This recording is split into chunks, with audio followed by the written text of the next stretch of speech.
நான் ஜே.எம். பஷீர். நான் பசும்பொன் ஐயா முத்துராமலிங்க தேவரின் வாழ்க்கை வரலாற்று தேசிய தலைவர் என்ற படத்தில் நான் தேவராக நடிச்சிருக்கேன். உங்கள் எல்லாருக்கும் தெரியும். நான் இப்போது கழக சிறுபான்மை பிரிவில் மாநில பொறுப்பில் இருக்கேன். இன்றைக்கி இந்த சந்திப்பு எதுக்காகன்னா, நான் கடந்த 5 வருடங்களுக்கு முன்னாடியே சொன்னேன். நான் அதிமுகவில் அப்போ இருக்கிறப்ப சொன்னேன், எடப்பாடி பழனிசாமின்றவர் அதிமுகவை அழிக்க வந்தவர். உடனடியாக ஓபிஎஸ் அவர்கள் உங்கள் அதிகாரத்தை பயன்படுத்தி அவரை நீங்கள் கட்சியை விட்டு நீக்கணும், இல்லைன்னா உங்களையே அவர் கட்சியை விட்டு நீக்குவார்னு சொல்லி நான் அப்போ அந்த கட்சியை விட்டு விலகி வந்தேன்.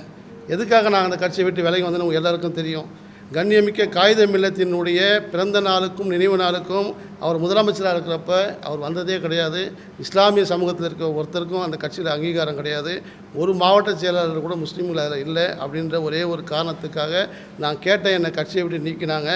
நான் இன்றைக்கி இஸ்லாமிய சமூகத்தினுடைய ஒட்டுமொத்த பாதுகாப்பாக இருக்கக்கூடிய தளபதி எங்கள் முதலமைச்சர் மு.க. ஸ்டாலின் அவர்களை வாழும் காகித மில்லத்தை பார்த்து அவர்கிட்ட போய் நான் இணைஞ்சப்போ அவர் சொன்னார், நீ வந்தது லேட்டு, இதுக்கு முன்னாடியே வந்திருக்கணும், நான் தான் சிறுபான்மை மக்களுக்கு என்னென்ன செய்யணுமோ எல்லாம் செஞ்சிட்ருக்கேன், உங்கள் கோரிக்கை எல்லாமே அப்படின்னு சொல்லிட்டு இருந்தார்.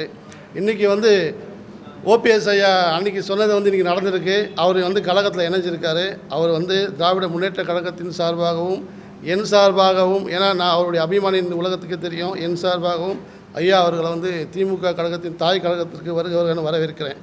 இன்றைக்கி அதிமுகவில் சிறுபான்மை மக்களை, தமிழ்நாட்டில் இருக்கக்கூடிய இஸ்லாமிய கிறிஸ்துவ சிறுபான்மை மக்களை ஒட்டுமொத்தமாக அழித்து பிஜேபிக்கு அடகு வச்சு எங்களை கொல்லக்கூடிய ராட்சசன் தான் எடப்பாடி பழனிசாமி.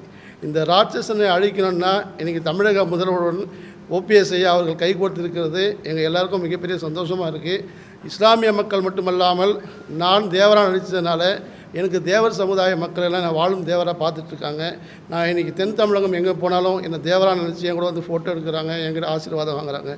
நான் நிச்சயமாக வரும் சட்டமன்ற தேர்தலில் ராமநாதபுரம் மாவட்டத்தில் நான் விண்ணப்பம் கொடுக்கலான்ட்டு இருக்கேன், விருப்ப மனு கொடுக்கலான்ட்டு இருக்கேன். நாளைக்கு நிச்சயமாக முதலமைச்சரிடம் பார்த்து கொடுப்பேன். அடுத்து 3வதாக ஒரு கோரிக்கை வச்சுருக்கேன். என்னென்னா, தமிழக முதல்வரும் எங்களுடைய துணை முதல்வர் உதயநிதி அவர்களும் இன்றைக்கி சென்னையிலே தான் இருக்காங்க. கொளத்தூர் தொகுதியில் முதலமைச்சர் நிற்கிறாரு, இங்கே சேப்பாக்கம் தொகுதியில் உதயநிதி அண்ணன் நிற்கிறாங்க. பட் இவங்க எல்லாமே தென் தமிழகத்துக்கு போகணும். அதாவது மதுரையில் முதலமைச்சரும் தஞ்சாவூரில் உதயநிதி ஸ்டாலின் அவரும் நிற்கணும். ஏன்னா கலைஞர்லேருந்து எம்ஜிஆர்லேருந்து ஜெயலலிதா அம்மாலேருந்து காமராஜர் எல்லாமே தென் தமிழகத்தில் போட்டிட்டு தமிழகத்தில் வரலாறு படைத்த தலைவர்கள், முக்கியமான தலைவர்கள். இன்றைக்கி சென்னையில் நம்ம 100க்கு 100% வின் பண்ண கொடுக்கும். இன்றைக்கி தென் தமிழகத்தில் நம்ம வீக்காக இருக்குன்னு நிறைய சொன்னாங்க. மதுரையிலேருந்து ஒரு சிலர் திமுகவிலேருந்து பிரிஞ்சு அதிமுகவுக்கு போயிட்டான்னு சொன்னாங்க. அதெல்லாம் கிடையாது. ஒட்டுமொத்த தென் தமிழகத்தினுடைய ஒரே தலைவர் ஐயா ஓபிஎஸ் தான். இன்றைக்கி ஓபிஎஸ் இங்கே திமுகவோட இணைஞ்சதுனால தென் தமிழகத்தில் இருக்கக்கூடிய தேவர் மக்கள் மட்டும் இல்லாமல் உண்மையான, அதாவது புரட்சித் தலைவர் எம்ஜிஆரை நேசிக்கக்கூடியவர்களும் புரட்சித் தலைவர் அம்மாவை நேசிக்கக்கூடியவர்களும் 3 முறையாக இன்றைக்கி முதலமைச்சராக அம்மாவால் உருவாக்கப்பட்ட ஓபிஎஸ் அவர்கள் திமுகவில் வந்திருக்காருன்னா இந்த கட்சியினுடைய அழிவு எந்த அளவுக்கு அவர் மனதை பாதிச்சிருக்கோம், அவர் எவ்வளோ சோதனையை தாங்கியிருப்பார். அவர் பேசுகிறப்போ எங்களுக்கெல்லாம் ரத்த கண்ணீர் வருது. அவர் இன்றைக்கி இணைஞ்சிருக்காருன்னா அம்மாவின் விசுவாசிகளும் புரட்சித் தலைவரின் தொண்டர்களும் நிச்சயமாக எடப்பாடி கட்சியை விட்டு நீக்கி, அந்த எடப்பாடி அதிமுக விட்டு நீங்கி எல்லோரும் திமுகவில் இணைக்கணும். அதாவது எம்ஜிஆரே திமுகவில் வந்தவர் தான் தாய் கழகம். இந்த தாய் கழகத்தில் எல்லாரும் இணைஞ்சி நம்மளுடைய ஒரே துரோகி, இஸ்லாமியர்களின் துரோகி, இஸ்லாமியர்களை அழிக்க வந்த ராட்சசன் எடப்பாடி பழனிசாமியை அரசியலை விட்டே அடியோடு ஒழிக்கணும். இதுதான் என்னுடைய கோரிக்கை. இந்த கோரிக்கையை வலியுறுத்துறதுக்காகவும் என்னுடைய மனதில் இருக்கக்கூடிய இந்த குமுறல்களை சொல்வதற்காகவும் தான் உங்களை சந்தித்தேன். நன்றி, வணக்கம். ஏதாவது கேட்கணும்னா கேட்கலாம். இல்லை, அது ரொம்ப லேட் நியூஸ். அது அவங்க கட்சி ஆரம்பித்து அது எந்த அளவுக்கு என்னான்னு தெரியல. பட் இன்றைக்கி என்றைக்கு ஓபிஎஸ் ஐயா நம்மளோட இணைஞ்சாரோ 234 தொகுதியை நம்ம ஜெயிச்சு தான் இன்றைக்கே நம்ம பிளான் பண்ணலாம். எலெக்ஷனே தேவையில்லை, நம்ம வின் பண்ணியாச்சு. ஓபிஎஸ் என்றைக்கு இணைஞ்சாரோ அன்றைக்கே நம்ம வின் பண்ணிட்டோம் திமுக.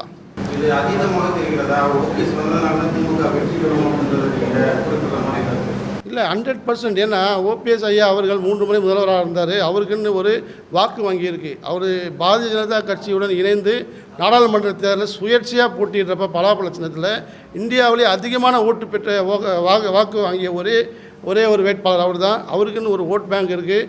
முக்குளத்தூர் மக்கள் நிச்சயமாக அவர் பின்னாடி நிற்பாங்க. அந்த ஒரு நம்பிக்கையில் நான் சொல்கிறேன். வேறு ஒன்று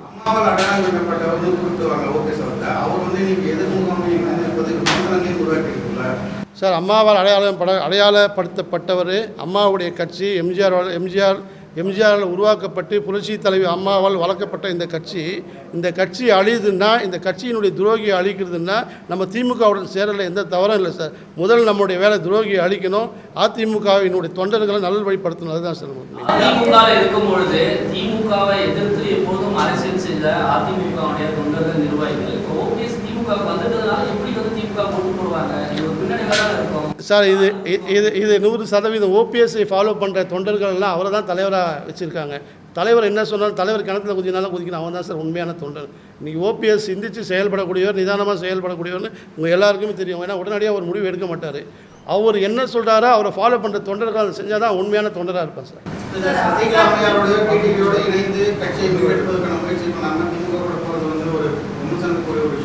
சார் அதிமுக ஆரம்பிக்கப்பட்டதே திமுகவை எதிர்த்து தான். திமுகவை மாற்றாக தான் அதிமுக வீட்டுக்கு சார், நீங்கள் வரலாறு சொல்கிறீங்க.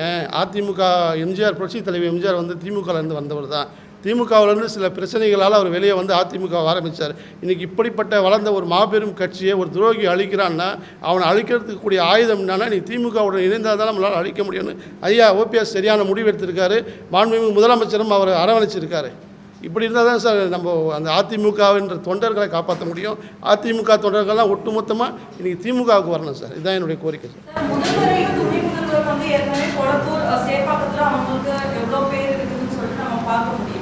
அந்த நேரத்துல மக்களுடைய செல்வாக்கு பெற்று தான் வெற்றி பெற்றிருக்காங்க.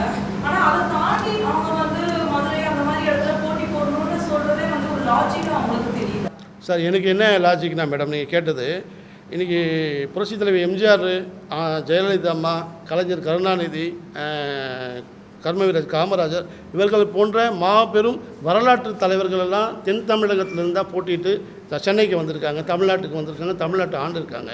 இன்றைக்கு சேப்பாக்கம் தொகுதியில் இருந்துட்டு நம்ம அரசியல் பண்ணிட்டு இருந்தால் இங்கேருந்து கடந்து இங்கே நம்ம ஜெயிச்சிட்டோம். சென்னையை வந்து நம்ம 100% கையில் வச்சுட்டோம்.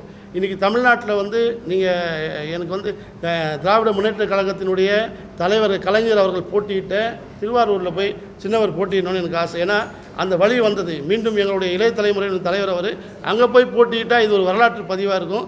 எங்கள் முதலமைச்சர் அவர்களும் மதுரையில் போய் போட்டியிட்டால் ஒரு வரலாற்று பதிவாக இருக்கும்னு என்னுடைய ஆசை. என்னுடைய ஆசையை வெளிப்படுத்தணும், அவ்வளோதான். தவிர மற்ற தலைவருடைய கையில் தான்.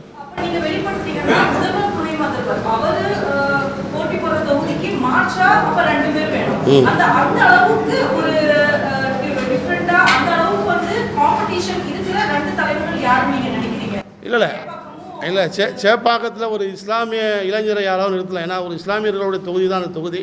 இன்றைக்கி திராவிட முன்னேற்ற கழகத்தில் தான் இஸ்லாமியர்களுக்கு அதிக மரியாதை கொடுக்குறாங்க. எனக்கு அந்த உடன்பாடெலாம் இல்லை மேடம். நான் கேட்பேன், வாய்ப்பு கேட்டிருக்கேன். எனக்கு ராமநாதபுரம் தான் கேட்க போகிறேன். ராமநாதபுரத்தில் எந்த தொகுதி கொடுத்தாலும் பசும்பொன் முத்துராமலிங்க தேவர் வாழ்ந்த அந்த பசும்பொன் அடங்கி அந்த தொகுதி கொடுத்தாலும் நிற்க நான் தயாராக இருக்கேன். கொடுக்கலனாலும் கட்சிக்காக பிரச்சாரம் செய்ய நான் தயாராக இருக்கேன். இவங்கெல்லாம் அங்கே போயிருந்தாங்கன்னா இன்னும் மக்களுக்கு கொஞ்சம் எழுச்சியாக இருக்கும். சென்னையிலேருந்து முதலமைச்சர் அங்கே போயிட்டாருனா அப்படின்னு என்னுடைய தனிப்பட்ட கருத்து. அதை தான் சொல்லுவேன். கொளத்தூருக்கு தலைவர் அந்த தொகுதியில் யார் ஒர்க் பண்ணுறாங்களோ அவங்கள செலக்ட் பண்ணணும் சார். ஏன்னா இன்றைக்கி சேகர்பாபு கூட கொளத்தூர் அவர் தான் பார்த்துட்ருக்காரு. அவரே கூட கொளத்தூரில் கூட நிற்க வைக்கலாம். ஆர்கே நகருக்கு வேற ஆளை கூட நிற்க வைக்கலாம். ஒன்றும் தப்பில்லை. இன்றைக்கி இருக்க இளைஞர்களுக்கு அதிகமான வாய்ப்பு திமுகவில் கொடுக்கப்படும் சொல்கிறாங்க. நிச்சயமாக 40 வயசுக்குள்ள இளைஞர்கள் நிறைய பேர் இந்த வாட்டி சட்டமன்ற தொகுதியில் போட்டிட்டு நிச்சயமாக ஜெயிப்பாங்க. 234 தொகுதியும் நிச்சயமாக ஜெயிக்கணும் அப்படின்னு சொல்லிட்டு என்னுடைய வேண்டுதல். எடப்பாடியை வந்து அரசியலை விட்டு அனாதையாக்குறவர்களும் நாங்கள் ஓய மாட்டோம். ஏன்னா இன்றைக்கி திராவிட முன்னேற்ற கழகத்து சிறுபான்மை மக்களுக்கு சிஏஏ, என்ஆர்சி, வக்ஃபு வாரிய சட்டத்துக்கு எத்தனை அளவுக்கு எங்களுக்கு பாதுகாப்பு கொடுத்துருக்காருன்னு இந்தியாவில் இருக்கக்கூடிய அனைத்து சிறுபான்மை மக்களுக்கும் தெரியும். இந்தியாவில் இருக்கக்கூடிய அனைத்து சிறுபான்மை மக்களும் தமிழ்நாட்டில் மட்டும்தான் இஸ்லாமியர்களும் கிறிஸ்தவர்களும் பாதுகாப்பாக இருக்காங்கன்னு உணர்ந்துருக்காங்க. இந்த ஆட்சி தொடரணும். நாங்கள்லாம் சந்தோஷமாக இருக்கணும், மக்கள் சந்தோஷமாக இருக்கணும். இன்றைக்கி எங்களை அழிக்கக்கூடிய இஸ்லாமிய மக்களை அழிக்கக்கூடிய ராட்சசன் எடப்பாடி பழனிசாமி பிஜேபியுடன் இணைந்திருக்கிறதுனால இந்த பிஜேபி கட்சியையும் எடப்பாடி பழனிசாமியும் அரசியல் அனாதையாக்கி அரசியலை விட்டு ஓட வைக்க வேண்டும். இது 2026 சட்டமன்றத்தில் இது நடக்கும் சத்தியம்.